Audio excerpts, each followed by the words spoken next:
Christmas Day did the show with us. Becky Chernick, the Pat Benatar of the car industry, as I nicknamed her, the one and only Troy Turbo Spring, Lisa Copeland, the president of our tribe, Brad Wise, Chris Walsh, Danielle Burke, AutoMax's own, Bobby Heron. I laughed so hard at that one. That was so awesome, that one that we did with it. So Amelia Sapowski, Frank Lopes, Craig Lockhart, Anthony Algona. The list goes on and on. Andy Brewer, Dr. Scott Colonna, Adam Aarons last week, Melissa Gomez. And I've had Michelle McLain on back March 19th, and I'm going to have her on here in a second as you guys join. Hit the share button, please, and share this out. But before I bring Michelle on, I do want to talk about something here. Facebook. I'm at a client this week, the Atlantic Automotive Group in Long Island, New York. I've done a lot of their stores we've done, but this week is a new store that we're doing for the Atlantic Automotive Group. And the manager, Ali, is like, Anthony, where are you getting these people? We've advertised and we can't find them anywhere. It's absolutely crazy. And he said to me yesterday morning, before he even told the amount of people that came in today and yesterday, he goes, Anthony, we're slam busy. We're short-staffed. I really don't have time for it to interview. Your reputation precedes you yourself at AutoMax. If you like them, you hire them right on the spot. We fully trust your judgment. And when you have clients that are like that, it's confidence brings certainty, and that certainty builds trust. And when you build that trust, how you earn customers for life. If you're CEO of retention masters like Michelle, if you're selling cars, if you're doing recruiting and training like we do at AutoMax, whatever it may be, that's what it's about, and it's about bringing the goods. And this is why AutoMax recruiting and training is #1, not just in the country, but in North America, because I'll be out of the country next week doing a campaign. So just very, very grateful to have awesome people in our lives that can do this, and our awesome dealer clients that trust us to do what we do best. So without further ado here, I'm going to bring on the most amazing, awesome person. She has the biggest heart in the world. There's only one other person in this world that I would compare her heart to. She cares. She's always wishing everybody a happy birthday. She always does for others. She's been through a lot of shit in her life, but she's always smiling, always giving back because she's the heart of pure gold. Ladies and gentlemen, Facebook Nation, I proudly present to you the absolutely amazing Michelle McLain, my dear friend.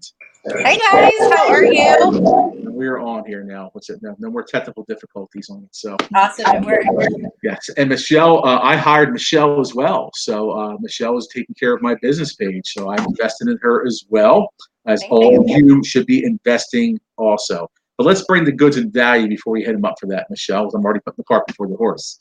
Well, first I have to congratulate you on a year of shows. That's absolutely fantastic. Way to go. Well, I'm so honored that I'm your one of your guests. There's so many people that could have taken that spot, so thank you. Well, but you're amazing and you deserve that. And obviously you were a guest on March the 19th as well. So 6+ months ago you were my guest. So you were responsible for 2 of those episodes. I very much appreciate it. Well, say that one more time. I said a lot's changed in the last 6 months. Yes, your hair's shorter. Yep. Yeah. New necklace. Maybe. I don't know. I think I've had it for a while. Well, I'm just normally like a hoodie and hat girl, so. Right. So things are different. We got that awesome cabinet of awesome books behind you. That's inside your amazing, awesome new house that you bought a couple months ago. Yes, with itself. Yeah. So hit the share button. Share this out, guys. We are rocking and rolling. Sorry for the technical difficulties earlier with it. So we should be okay, Rich. I don't think there should be an echo there. But if she has to, put headphones in, Michelle, if you have to. But we should be all right. I can hear that. On it, so we can try it that way. Hang on. Hit the share button, guys, and push this out. I would appreciate it here. I know we had some more people on before the technical glitch there, but we're rocking and rolling now. So everyone's growing back. We got everybody coming in there. I see it growing now. Awesome. So as Michelle does that, hold on. What's that? This is the first time I'm going to use headphones. Hold on one second. Yeah, no problem. Take your time there. So everyone's piling in here. So hit the share button. What's that? So hit the share button, guys, as Michelle getting her headphones in to prevent the echo with it. So big shout out to everybody on here. Rich Penicelli, my former colleague. Mary is on here. Mary, yes, Michelle does look beautiful. I do agree with you. On it. Hi, Mama. Craig Lockhart is on here. Freddie Stice is on here as well. Hit the share button. Share it out. Daryl Bailey is on here also. So Michelle has her headphones in. So let's get started. So Michelle, let's start. You know me, I don't have an agenda when I do this other than into the real life of that little girl, little boy that I interview. But I'm not going to start that way tonight for the 1 year anniversary. I'm going to start jumping right neck deep into your home. So let's back it up a little bit about this dream home, how you got it, okay, all the blessings behind it for yourself and Rye, and then what the hell happened 2.5, 3 weeks ago, and take it from there. So a little over a year ago, we saw this house that was coming on the market, and there was a renter that was here, and we kind of fell in love with the place. And at the time, the people who were living here, the lady had been diagnosed with cirrhosis of the liver, and all of her doctors were here in Charleston. They were going to relocate to Columbia, and due to her medical condition, she couldn't move. So the owner of the property said, if you guys want this a year from now, hopefully things will be better for her, they'll be different. And if it's available and you're available, then we can reconvene then. So the fact that we waited a year for a house like that was just absurd to me. Like I would never normally do that, but we came and we prayed on the step of the house. Like my faith is everything to me. Everybody knows that. And I prayed on the step of the house that night, and I said, God, if it's supposed to be, then let it be. Mm-hmm. So we kept in touch with the owner for the past year or so, and we were supposed to close on the house August 1st. And July 31st, we got a phone call from the owner, and she said, "Can you meet me at the house?" And I'm like, "Oh no, what else? What else is going to happen?" Um, but be that as it may, we walked into the house, and in the foyer, she had it kind of like staged still. And when we walked in, sitting right there was a pillow that said, "Believe in miracles." And things have been kind of difficult. Like we'd gone through a lot of ups and downs, like financially and other things over the course of the past year. And honestly, like I didn't even think going on August 1st to the closing table that we were really even going to be able to do it. I didn't think that it was going to happen. And that night she offered to pay the first two mortgage payments and then pay all the closing costs for us. And that was right after I had walked in and seen that. And it's just kind of a testament to faith. And, I still don't know if we're supposed to have this house. We've gone through like since moving in. So we moved in August 1st. And the first weekend that we were here, we had a very large tree branch. We have a boat and an RV garage in our backyard that's surrounded by the fence behind the house. Plus, we have the regular garage. So first week when we were here, had a very large tree branch fall on the boat garage, and it just cluttered the yard. So we got all of that cleaned up. And then literally that was on a Saturday. The Friday after that, there was just a run of the mill thunderstorm that happened here. And 100-year-old oak tree came plummeting all the way through our fence. And we ended up having construction workers out here, bobcats. So that was like a $10,000 nightmare because of the way that the tree was uprooted. They had to bring all these people in, a wood. I mean, it was a mess. So we finally got that cleaned up. And then a week later, we got hit with Hurricane Dorian. So it's kind of one of those things where you go, okay, is this really meant to be? Like, God, you brought us to this place, and you gave us this beautiful home, and you gave us a way to afford it and all of this. So I think it just comes down to faith.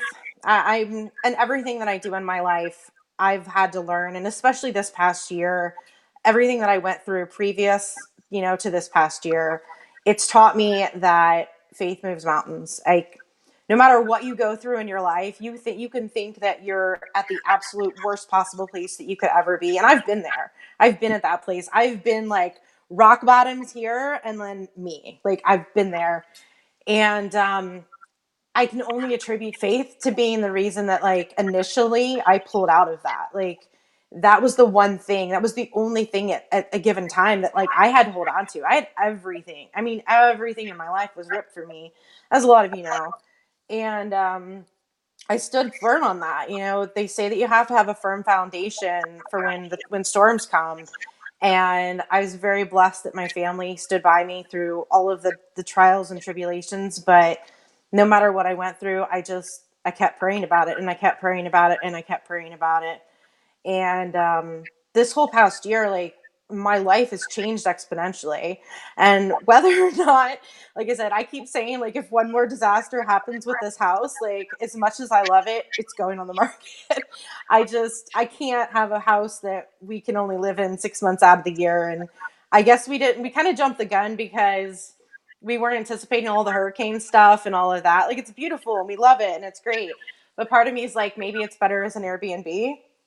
So I don't know. But like I said, I continue to just walk by faith, and whatever happens, whether we stay here long term or we end up making my real dream come true, it's just to go to Colorado. I don't know. We'll see what happens. But right now, yes, we have this beautiful place and it's great. And my dogs are happy. They've got like this amazing, huge, wonderful yard to run in. And yeah, so God's been And good. yeah, when we were chatting before we went live, obviously, and I saw the dogs on there, which is cool. Perfect. So, it says I have a lot of scripture verses memorized in my past, and I don't quote them often, but when I do, Hebrews 11:1. Now, faith is the substance of things hoped for, the evidence of things not seen, and that's what it's about. And that's kind of Michelle's life. And for those who don't know, and again, hit the share button here because we're gonna have some life lessons tonight too. Facebook Nation, just not car business stuff. It's gonna be a combination of both. That's how we roll. Michelle has something inspiring and miraculous happen, and all of a sudden there's like a step back, and this disaster happens, and it's like I've never seen somebody be able to take the punches. Like she's like a modern day real life Rocky Balboa is what Michelle is. I mean, she is. It's just like she keeps taking it. It's like she takes the Apollo Creed jabs and the Ivan Drago jabs and hooks and the Mr. T left hook. It's like that she's taken in her life, but she still gets off the mat with it. That's inspiring. And this is why I want Michelle to be my 1 year anniversary guest, because her life is just inspirational. So to go back to the house, obviously the owner of the house paid your first two mortgage payments, gave you what they call a seller assist, is what they gave you. Which she didn't like raise the price and do stroke up to stroke down, so to speak. She did that and took it on the chin. That difference there of in Charleston, South Carolina, there. With that, just to make this happen for everybody. With it, and you went through Hurricane Dorian. You evacuated over to Mom's over in Columbia, trying to go back and forth. You were going to go to Jim's conference, and then you couldn't because of the storm. All this type of crazy stuff that you've been through, but you're still standing, you're still here, and I know you inspire me every day, and that's why I call you sis. It's just you're my sis. I love you so much. I want to protect you all the time, my younger sister. With it. So, but that's what you do, and you also had another anniversary this year as well. 20 years in the car business this year coming for you. coming up, it's the end of December. It'll be 20 Right? years. I, Yeah, I 20 remember years. it was December. God, don't make me. Oh God, it's so hard to believe that I'm that old. Like it Well, really. you're not that old. You're not I that old. started at You, 18. I know I'm you started just. so young because your birthday's in December, if I remember correctly, Yeah, right? Yeah. yep, So yep, yep. you started you had to be 18 to sell cars, and you just made the cut, right? They Uh, you actually know, tried to get me to start earlier than that, but I just no. Yeah, it was a back and forth thing. But yeah, 20 years. That's just crazy to even hear those words come out of my mouth. To go, I've been in the car business 20 years. nothing It's wrong just, it's been a ride.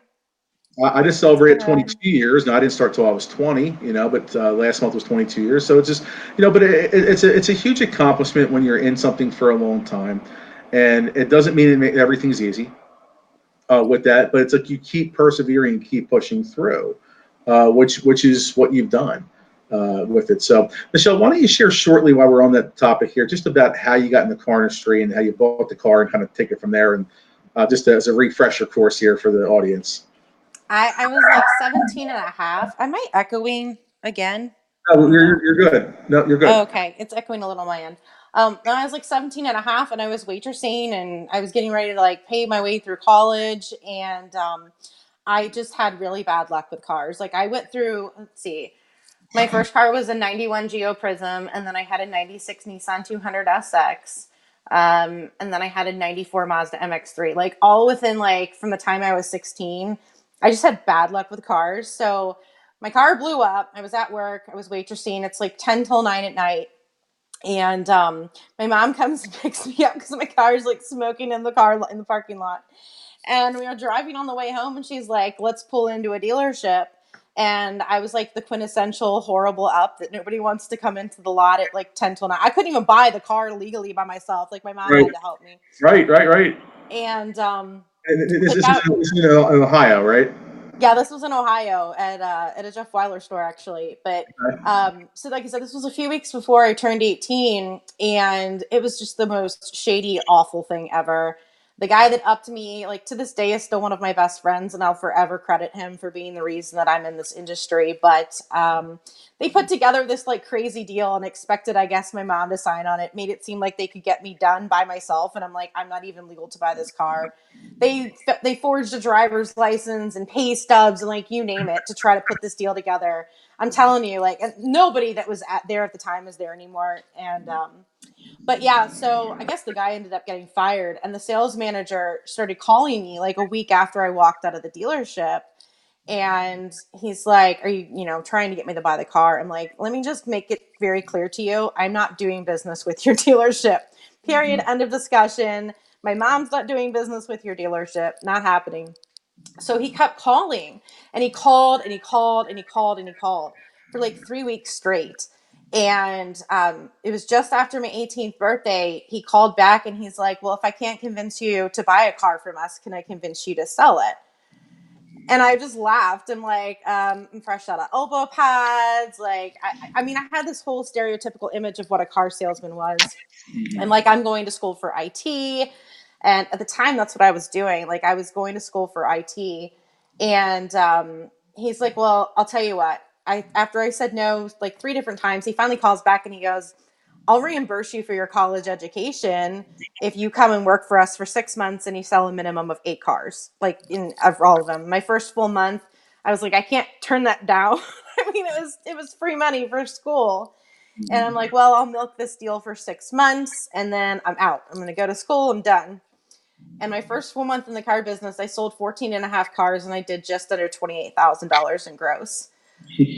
I never looked back, like ever. And here it is now 20 years later, and we're still in the car business. So Right. I call the car business the boomerang business. I swear, I don't know anybody that's stayed in the business for more than a couple of years and then gotten out that hasn't in some way, shape, or form always come back. Like it's the greatest industry in the world. I have to say that.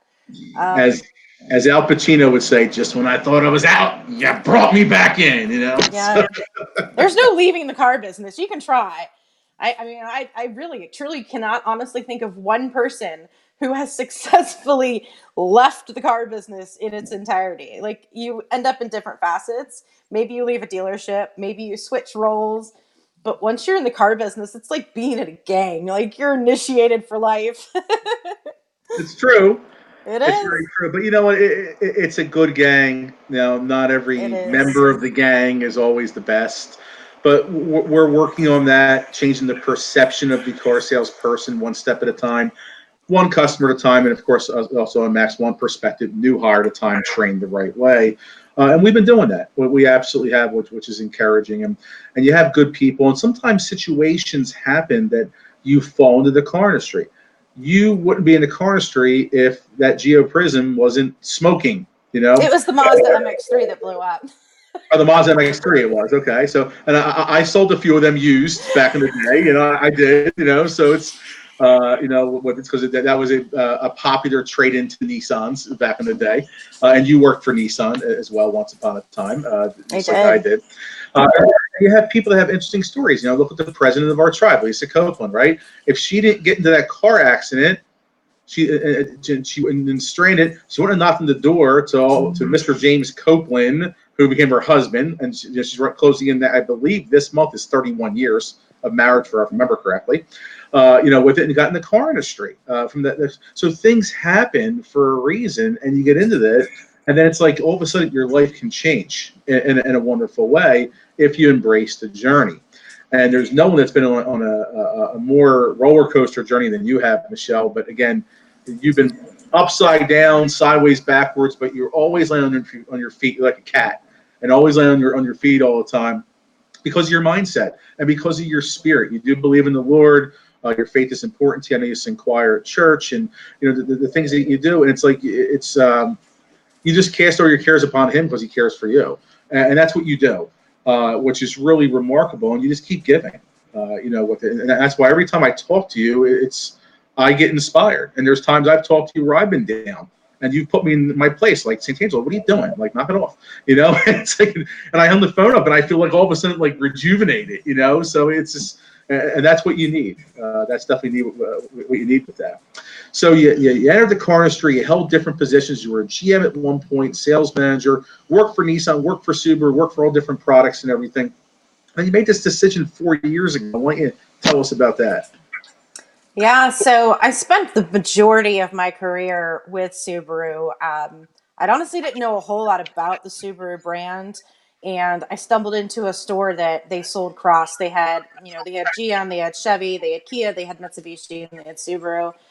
And so I started following around literally like a lost puppy, like the number one sales guy, because this guy, the way he spoke about the Subaru product was so eloquent that I fell in love with the brand. And the more that I got into it, the more I found out about Subaru. I mean, I still to this day, I eat, bleed, sleep Subaru brand. But be that as it may, I was in a management position with the Subaru store, and they kind of were shifting people around to make sure that we had coverage and that all departments were covered. And at one point, I was essentially tasked with handling the CSI and KPI for the entire store, or the entire Mm-hmm. store. So it was, I think we were averaging, I don't know, 450 cars a month, something like that. But through that process, and the reason that it came about of them asking me to do this was because my entire career, I had always been that sales consultant or that manager that no matter what, I would send out the thank you card. It was always handwritten. I always ordered my own. They were never these generic little things. Writes in cookies, writes in, just something that was very special to the customer and unique to them. And I would send it out. And so when they tasked me with this, they were actually sitting, I think it was like an 87.5 CSI for the year. And this was in October. So they were getting ready to do stair step and all kinds of stuff. And they were below the mark. They were going to lose about $2.5 million in stair step money from OEM at Subaru Mm-hmm. if they didn't get the number up. So I jumped in and I stepped in, and they started paying me for every perfect survey that came back if I could convince the customer to A, fill it out, B, gauge their experience, and C, if they had a negative experience, somehow turn it into a positive. And Mm-hmm. so I started implementing a lot of the things that I did in my own sales career, which was sending out personalized thank you cards, sending out, gifts or tokens of appreciation, actually having the conversation with the customer at their level, not just about their experience with the dealership or a car sale, but about what was important to them. Like you and I are talking right now. And what I found was that customers really related to that. Customers were more adept. They would even call me after having a bad experience with another sales rep, and they would say, "Hey, I'll come back and I'll do this deal, or I'll, fix my survey or whatever it is, but I just want to work with you. I'm not Mm-hmm. dealing with anyone else." And of course, you're tasked with that, and you don't want to, step on anybody's toes. But I started realizing as I was making these calls and sending cards and doing this for an entire store and volume, that what they were paying really wasn't worth it to me so much. I mean, I was losing a lot of income that I could have made commission wise as a Mm-hmm. manager. And I just walked into the office one day, and I had my keys to my demo, and I said, "Here you go." I said, "If I can do this for your store, I can do this for every store in the country. See you on the flip side." Mm-hmm. And I set out to do it. And it's by no means, by any stretch, been easy. I mean, I spent my first year cold calling and walking into dealerships and getting a million doors slammed into my face. I've had to pivot, what we've done several different times. But at the end of the day, like, I'm so passionate about client retention. You Mm-hmm. know, they talk about, statistically 65% of your customers are going to come back from referral and repeat business, and that 20 I think it's 20% of 80% of your customers are going to be responsible for your future business. And so Mm-hmm. there's a huge market there. So I saw the need, I saw the niche, I knew what I was capable of and saw what had worked for me personally. And I said, I'm gonna turn this into a business, because the reality was it wasn't getting done. And if it was getting done, it wasn't getting done correctly. or it wasn't being tended to, in the time management aspect that it needed to be. And everybody was relying on their CRM to tell them, oh, this needs to be done or that needs to be done. And it just kind of fell by the wayside for most dealers because they're focusing on the customer that's walking through the doors right here and right now, or the customer that's on the phone, or the customer that's getting flipped from an internet or a BDC lead. They're not focusing on the customer that bought a week ago. And it's not because they don't care. It's because we're in a transactional industry where you're chasing the next sale and the next sale and the next Yep. sale. Yep. And as good as your CRM is, it's only as good as the information that's being input. And a lot of times there's not time to put accurate information in. So like I said, I decided that this needed to be fixed. There needed to be a change, and I opted to take that responsibility on myself, and I formed retention masters so that dealerships would have an avenue that if they didn't have the time or they didn't have the know-how or they didn't have the patience or they didn't have the staff or whatever the excuse was, now there was no longer an excuse because now you've got me, you've got my company, you've got my 20 years of experience making your calls, sending your emails, doing everything and putting it together in this pretty little package with a bow and going, here you go. What's your excuse now? So that's what I Mhm. did. Absolutely. So let's bring it back a little bit there. The Subaru brand, because everyone knows me as the Nissan guy. I spent 19 plus years Nissan, but my last 9 years was Nissan and Subaru. And I learned very fast early on the Subaru buyer definitely is much different Oh, than much yeah. different than any other product. And God bless Mohammed Laraki, who's my favorite manager ever, general manager, comfortable Subaru. He helped me understand that buyer. So when it comes to customer satisfaction of a Subaru buyer, who a lot of times knows more about the car than the salesperson does, and they're the type of person that if the car has 120,000 miles on it, needs $2,500 worth of work, here's a check, fix it. Where most people are like, no, I'm going to trade the car in instead. Yep. It's very important with service CSI retention and sales CSI. Those things are important.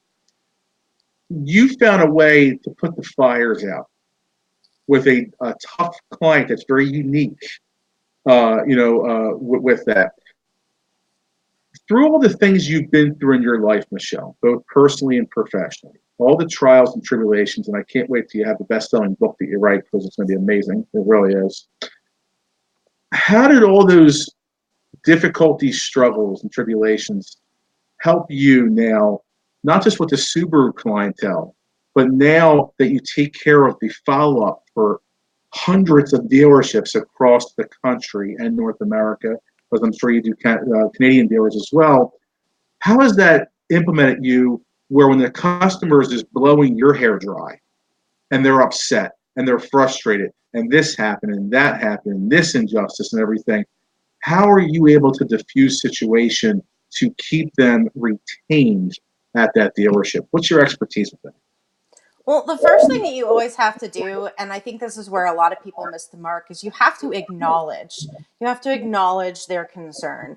And whether it's your fault or not, you have to meet a customer at their level and you have to be empathetic enough to say, I understand. Mm-hmm. And when you say that you understand and you take ownership, even if it's not your fault, and let's face it, this is the car business. I'm sure there are customers out here tonight watching this feed. They've had a terrible experience. Maybe it was the dealer's fault, maybe it wasn't. But as a dealership and as a business owner, you have to take accountability. You have to take ownership. And that's why when I first started, I was very emphatic and said, I will not even work or do anything for a dealership that is not willing to pick up a phone or get involved in their own client relationship. There's only so much I can do. But it starts with empathizing with the customer situation. It starts with staying calm. It starts with not taking anything personally. When you let the customer and their bad reaction to something that happened in a business transaction come into your personal space and your personal life, what I think tends to happen more often than not is that when a salesperson's trying to follow up, there's that tension. It's already there. And so the salesperson naturally, when they go back to try to take care of the situation or see what can happen, there's already that aggression that's been built up. And so there's this wall that's just naturally been placed between customer and salesperson, customer and manager. What I found though is that about 90% of the time that the situation can be diffused just by saying, you know what, we screwed up. It's okay. I understand. How can we fix it? So first taking the accountability and then saying, okay, what can we do to make you a happy customer. Does that mean that you're going to effectively get every single customer if they've had a shitty experience, excuse my French, but if they've had a bad experience with your store and it's a really bad situation, if they were lied to, if they felt cheated or deceived, you're not always going to be able to fix every one of them. But I would say probably 60 to 70% of the customers that I talk to, and a lot of them have had great experiences, but the ones who have sworn off the dealership or the brand, Mhm. 90% of the time it's because of a service issue they've had after the fact that wasn't addressed. But if it's an issue with pricing or they feel like they somehow got slighted, if you take the responsibility and say, okay, I understand, and let's work together to try to find an amicable solution that's going to make you happy. And assuming that we can do that for you, I would hope that you would give this dealership another opportunity, whether it's sending them a gift card or sending them a thing of cookies or just something to smooth things over and say, hey, we appreciate your business. We're human. We're not perfect, but we want to fix it. How can we do that so that we can continue this cycle? And it's with any business. It's not even just the car business. You know, Zappos, they have this philosophy that, I mean, their customer service is just bar none, next to none. Mhm. Honestly, if I ever left the car business and I decided to use my retention skills somewhere, it would probably be with Zappos because they're so in tune with their customers and their client base. And you call up Zappos about an order or anything that you're doing, and it's like you're having a conversation with your best friend. They're finding out what's important to the customer. They're finding out what their favorite color is or where they like to go on the weekends or what they like to do for dinner. And I have that same approach. So when I'm calling up a client for a dealership, I'm saying, you know, hey, great, I'm calling to see how your experience was, but more importantly, how are you today? Oh, Mhm. what part of the country are you in? Or, you know, what are you doing this weekend? You going out to dinner tonight? Oh, where are you going to eat? Little things like that. Like, I feel like I build that rapport so that we have more of a friendship basis that we can talk one on one, that the customer, just like when they come into a dealership, they'll tell you everything that you need to know to buy them a car or Mhm. to sell them a car if you just shut up long enough. Yeah, Customers like to talk about themselves. So I'm one that I naturally like to talk, and everybody knows that about me, but I take a back burner and I just let the customer talk, whether it's good, it's bad, it's ugly. Tell me what your situation is, and then I'm going to empathize. I'm going to try to fix it for you, and I'm just going to try to keep moving forward. And customers appreciate that. absolutely. So let's bring it back a little bit there. You know, there's a lot of ego in the car industry, myself You included. don't say. Myself included. I admit it, absolutely. There was many times that I wanted to close everything myself, and I closed out myself, but Muhammad would come over and how we making out, Bati Bati, because he's from Morocco, and I move out of the way, and he closed the deal. And Bati, just talk to me next time. Get a change of face. Now what? You know, the deal's closed. You know, he was, you're right, Mel. Oh, Bati, I love you. Get the car and clean up. You know, but it's like we go through that, and I think a lot of times hit the nail on the head, Michelle. Emotion gets involved. Those times where I had all I can stands and I can't stands no more, and the emotions rising because the hours we're working, we're putting so much extra time in, late at night, being there till 10, 11 o'clock at night. I mean, God knows, yesterday was the last day of the month. You know, people I'm sure left the store at 11:30, 12 o'clock, 1 in the morning. I've done it. I've absolutely done it, you know. So you go through that, and your patience starts to wear thin. And now you have a situation that could be a small situation that can be handled, but you blow a gasket. And maybe you don't just go out there and go berserk at the customer, but you're short with him or her. And if you're short with her, that's a huge issue because you have to Yep. be absolutely listening, as my dear friend Katie Maris talks about when it comes to the women's buying experience. And you have to be able to understand that. And think about it now, dealerships. If you have somebody coming in from the outside that understands the car industry. So how many vendors come in? They want to do this and that. Oh, well, how many years sell cars? Well, I sold cars for 18 months. And okay, get away from me. Well, nothing to do with And they sold like 6 cars a month. right, exactly. You know, so I sold 22 cars once or it's okay, get away. You know, they want people that have done it. They've done it in the trench and they respect it. That's why you see head coaches and managers in baseball and football. You see backup quarterbacks and backup catchers that make great managers, but maybe they weren't a superstar, but they did it longevity wise and they were a student of the game. So, wouldn't you want to have somebody taking care of your customer base, which is huge? Even ourselves at AutoMax, repeat and referral business. Again, Atlantic Automotive Group. I'm on Long Island 8 times a year for their stores. I mean, it's literally like a 20-30% of my business a year just from the Atlantic Automotive Group that you have repeat and referral business. It's important. So what you want to have your customers taken care of by someone that can look at things objectively, that has empathy, but also has 20 years experience to be able to put that fire out. There's no emotion involved because Michelle didn't sit there and work the deal for 6 hours and they beat you up on the price for 6 hours. And then finance took an hour and a half because it was the last day of the month. And it's not finance's fault. You just put 35 deals in the books in the last day of the month and it happens. And you go through that. And then it's like CSI. You can actually improve your CSI, which is important. But it's all about, again, as my late mother, Donna Santangelo, would say, it's not what you say, but how you say it. So then Michelle comes in with her experience, not just her 20 years experience in the car industry, but her life experience, and you can PM me or PM her, and we can get in-depth, nitty-gritty details of the struggle is real, as Donaldo Gatto says, and what Michelle is going through and is going through with that. But she doesn't let it affect her. She leaves the baggage at the curb, and she's able to take care of a customer, and then put that personal Michelle McLain touch on it that I just love so much. And that's why she's my, the box of cookies, tickets to an event, personalized thank you card, or just getting on the phone with that person who's 68 years old, who had a tough experience and doesn't understand about our navigation, is about to wreck the survey. And Michelle all of a sudden builds rapport, and next thing you know, they're Facebook friends and is 100 on the survey. I mean, to me, that's a no-brainer for pennies per customer. Pennies. And again, I have hired Michelle. I pay Michelle out of my pocket, not AutoMax, out of my pocket every month to manage my business page that I do. So I put my money where my mouth is. I absolutely do.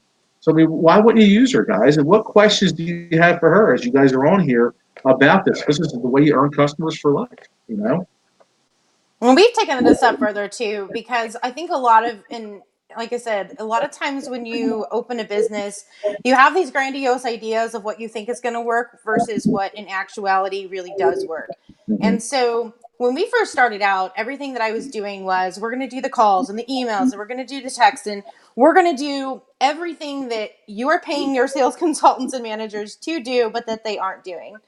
And that's great. We do that. We can do that. We can put that together. We can handle everything for your customer for 3 years. You're going to pay for it. I'm going to tell you that right now. I've learned over the course that we were charging way too little for all of the work that went into it. And so we've shifted a little bit.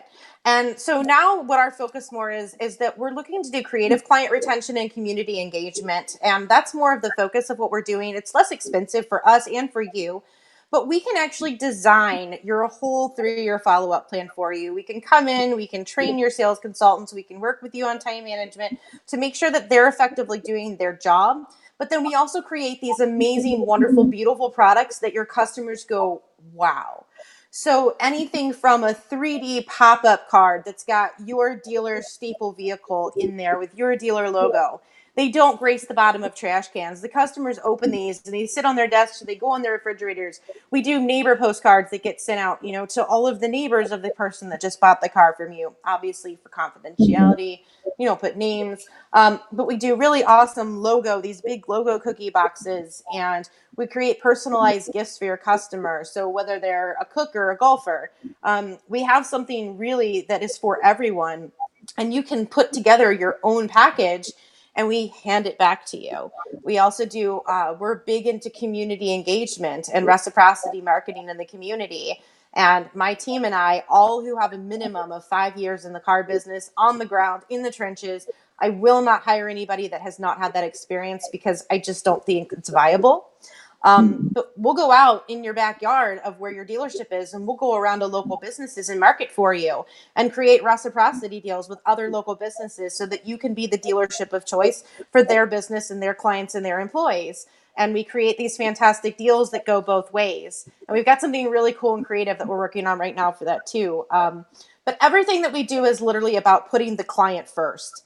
And whether that's, like I said, doing everything for the dealership or the sales consultant, or, kind of giving you that push and saying, okay, let's do an audit. Let's see where you're missing the mark right now. Let's see where you can improve. Let's see what your strengths and weaknesses are. And let's come up with a special plan that is just unique for you and your dealership, because no two dealerships are the same. You have places, and I'm going to shout out to Dan Cummins. Dan Cummins, honestly, they don't need somebody like me. They are spot on. I mean, everything that they do, I've seen it, and it's phenomenal the way that they work together and the way that their time management set. But somebody like that, maybe they need like some really cool gifts, or they need some really cool cards, and we can design something like that for them. Whereas on the other end of the spectrum, maybe you have a dealership that doesn't even know what the word CSI means. That's how far off the mark they are. And for somebody like that, we can come in and we can work one-on-one with sales, and we can work with managers, and we can give you the products that you need, and we can show you the steps. I'm going to give you on a silver platter my process that has worked effectively for me since the day that I got into the car business. I remember being 18 years old, and I was in the car business maybe 90 days. And I was walking into restaurants, and I was buying gift cards and putting flyers up in restaurants that said, have dinner on me. Buy any car from Michelle at Jeff Weiler Fairfield. Get a $50 gift card to this restaurant. And it worked. I would sell 6, 7, 8 cars a month just off of my flyers alone. And it cost me next to nothing. And so I really learned that reciprocity is what makes the world go round. When you give people something for nothing, they feel an obligation to give you something back in return. And a lot of the times that's business. And that's what keeps clients coming back. You have to make them important. You have to make them feel like they're important. You have to make them feel like you care. And there's no better way to do that than making sure that you're actively engaged with the customer before, during, and most importantly, after the sale. Very, very well said. Very well said with itself. So shift gears a little bit here, Michelle. So, you got this new house. Obviously, you've been through the hurricane, but you survived it. The fence get knocked down, but we're good. Doggies Two were still fences, two okay. fences in less than a month, right? Right, right. Home with 2 fences, less than a month. Rye's out there busting his ass. He's still Yeah. working right now. He's still out on the road. Yeah, Uh, I don't even know where he is. He's still not home from work. Yeah, he's been at it since 7 o'clock this morning. So 13 it's hours ready to right, crash. right there, and he's still at home, just working, working, working, giving back. He was helping people that were of need in the storm, boarding up their homes before you evacuated, all those different things. So you go through that, establishing your business, trying to keep growing. Obviously, I call you the vice president of our tribe. Lisa's our president. You're the vice president of our tribe. Always find times to do that. What's the future bring when it comes to this? What would be utopia when it comes to retention masters with dealerships? Like, over this course of say 6 months, a dealer signs up with you tomorrow because obviously they're marketing all their advertising right now for the month and the quarter. So right now you're making your decisions, your financial decisions. And I know that for a fact that's when dealers are reaching out to me. That's what just okay. Let's go. We get everything taken care of. So you go that route. So 6 months from now, what is your proof and the proof that you've had from dealers have done for CSI and increase the revenue for the pennies and the dollar that you charge per customer to follow up with them? Well, simple math and simple statistics of the auto industry. You can look at like NADA proven numbers if you're like a statistical person like I am, and you can do the research where it shows again that according to NADA, that 20% of your future business comes from 80% of your customers in the car business, and they spend a lot more money. On average, 69% of your clients, the second time around that they're going to come back, if they've had a positive experience with you, they're going to give you an average of a 19% higher CSI score. Repeat and referral business. They also spend an average of about $800 to $900 more per copy the second time around because that trust has been established with the dealership already. They feel more comfortable. There's not that whole icebreaker routine. Typically, the client feels a lot better about the deal because they've already done it and they've established rapport, and it also becomes a much smoother transaction. Using my own personal statistics and what we've done on average over a course of a 90-day period, we can take a dealership and we can raise their CSI anywhere from about 4.5% to 10% in points, depending upon where they're at, where they've been at. Obviously, like I said, no two stores are the same. My goal personally for a dealership when I start working for them is on a rolling scale because first and foremost, you have to be able to get the surveys returned. That's a big number that we see a problem with, is that about 48% of customers never even open or return the survey. So that affects your overall averages. The more surveys that you can get returned, the more that you can even that out. So we first and foremost always push to make sure that the surveys are returned. And we also go about that a couple different ways. I think you and I were talking just before the show. We do really cool, like little custom 3D QR codes that the customer can scan on their phone as they're leaving the dealership and just answer 3 simple questions at a dealership page that you set up about their experience. So you get an instantaneous answer, right then and there how the customer feels about their experience. It can be completely anonymous if you choose. You can set it up however you wish. But our goal like I said, over the course of about 6 months. So if I start working with your dealership tomorrow, and let's say right now your CSI is an 85, my goal is always within, I would say, no more than 6 months. So 90 days to 6 months is that we always are able to get up over par. We haven't had a dealership yet that we haven't been able to do that, so that you're above what national average is. You're back in the green. You're not facing that you're going to lose your OEM bonuses or your stair step money. But we also do stuff individually for sales consultants. And we've kind of pivoted that way also. That if maybe you're a sales consultant, you're an Ali Rita. God, I don't know how that man does it and how he follows up with all of the customers. I know he has people that work for them, but if you're a top salesperson, maybe you don't have a lot of time in your schedule. So we can create and customize things that are specific to a dealership or an individual sales consultant's needs, and we can assess that one salesperson or one dealership at a time. We have no 2 packages that are exactly the same. So, like I said, that's always the goal. From day 1 to 6 months, we always try to strive anywhere between that 4 to 10% increase by getting more surveys returned. And then, of course, the ones that are coming in, making sure that they're on mark or above mark. Now you look at that as from a dealer standpoint. Okay, if somebody's at 93 CSI, they're not going to have a 10% increase. But if you move up two, three, Right. 4 points and you hit your top tier every quarter for your CSI, that's money for your store from looking at it from a GM and an owner perspective, and maybe a GSM possibly, depending on your compensation plan. And now your retention base, which is hence retention masters, as the name of the company, with it, they're coming back to you more, and it means they're going to want to use your service department more. And Michelle does things for the service department customers also.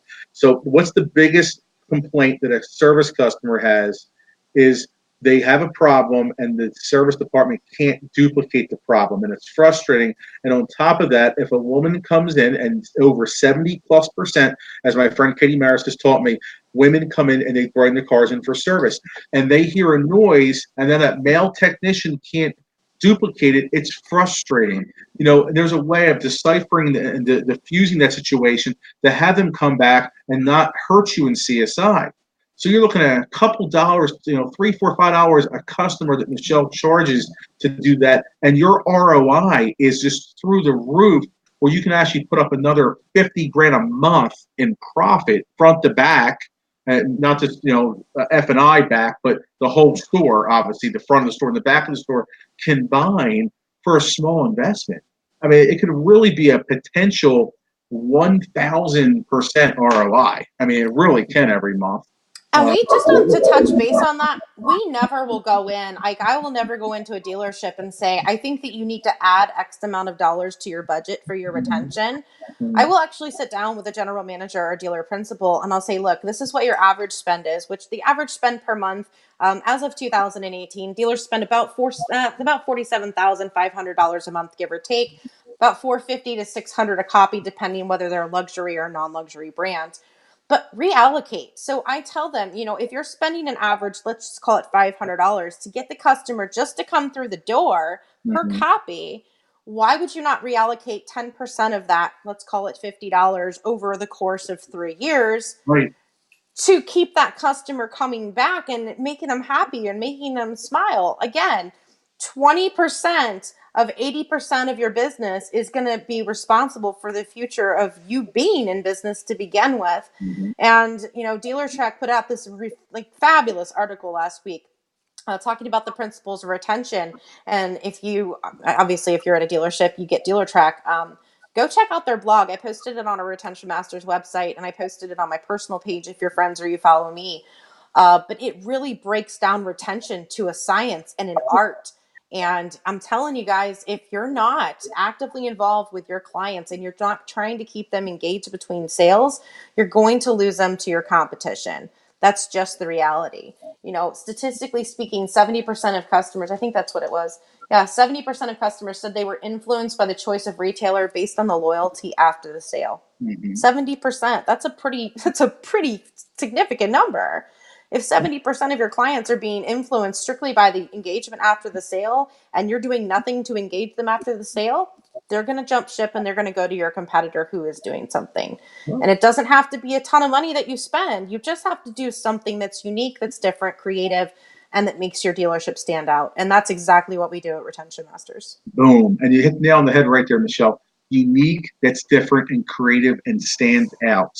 The CRM shooting emails because you plug it in there and they pop in is not unique and creative and different and stands out. The opt out happens. Okay. Yep. I get it myself. I get it myself from the Nissan store at least Murano's from. It's just, it's like I opt out. I get tired of it type of thing. So you go through that. Your salespeople, are they following up with it? Well, the average ones, which is best of the worst, aren't even doing it.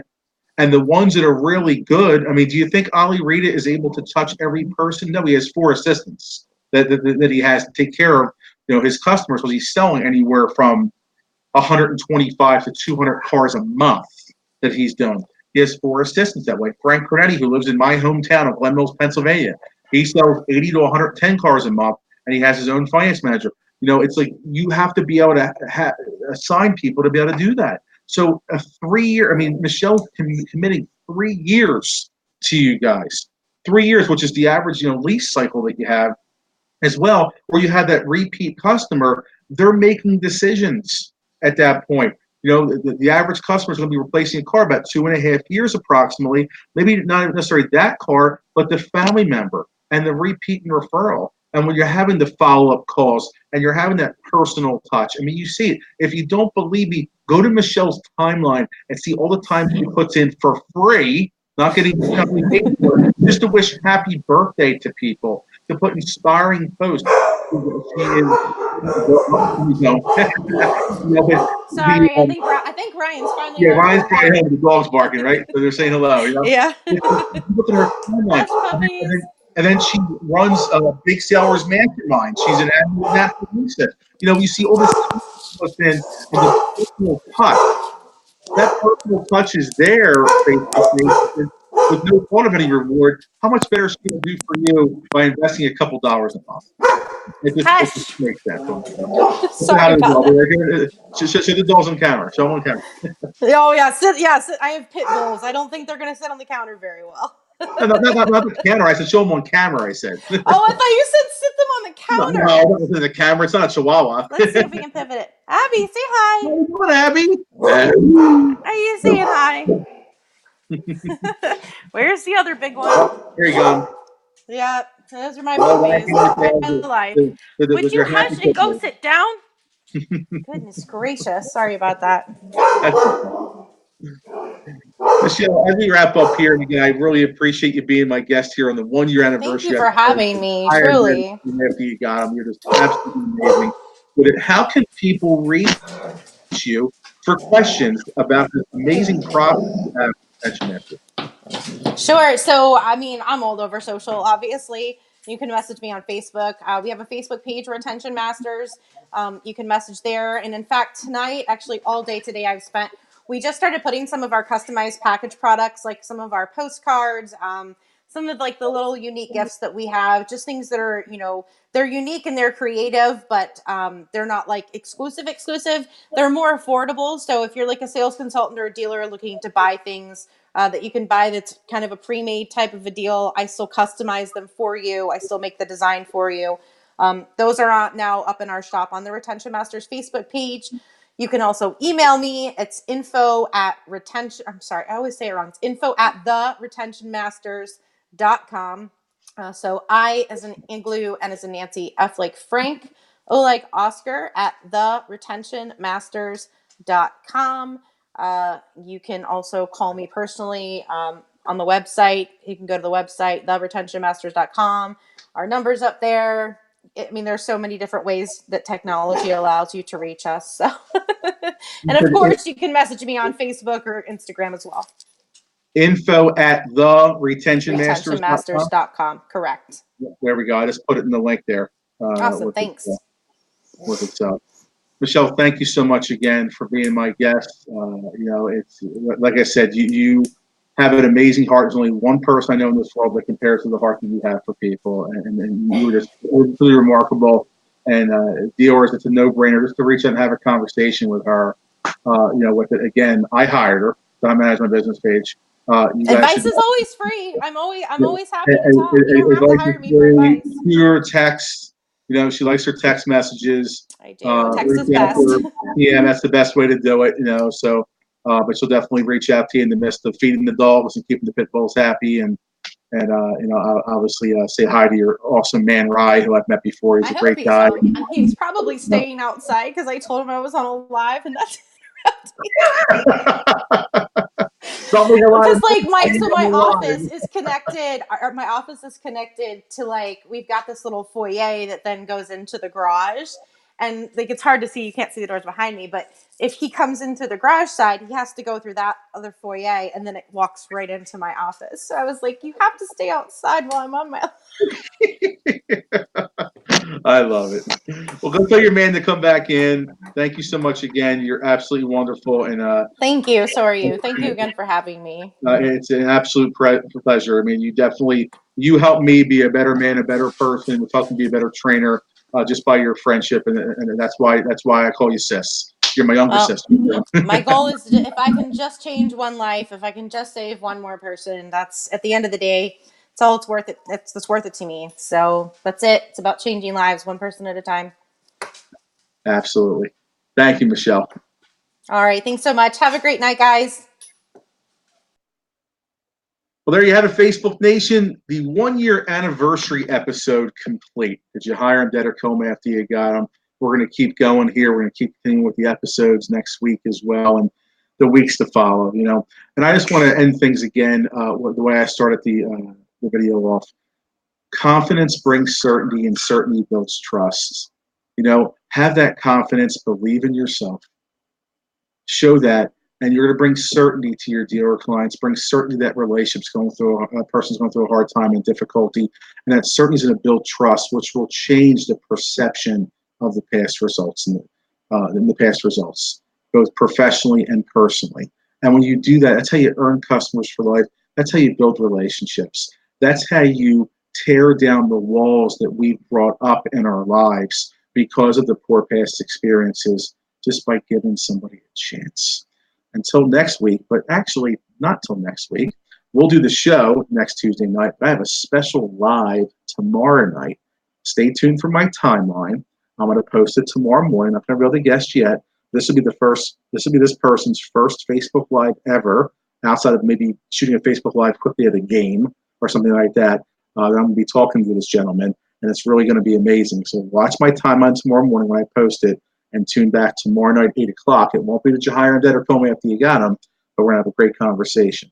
I will talk to you all soon, Facebook Nation. Go out there and impact the lives of others. And you know what? Just give people a chance. Go all in.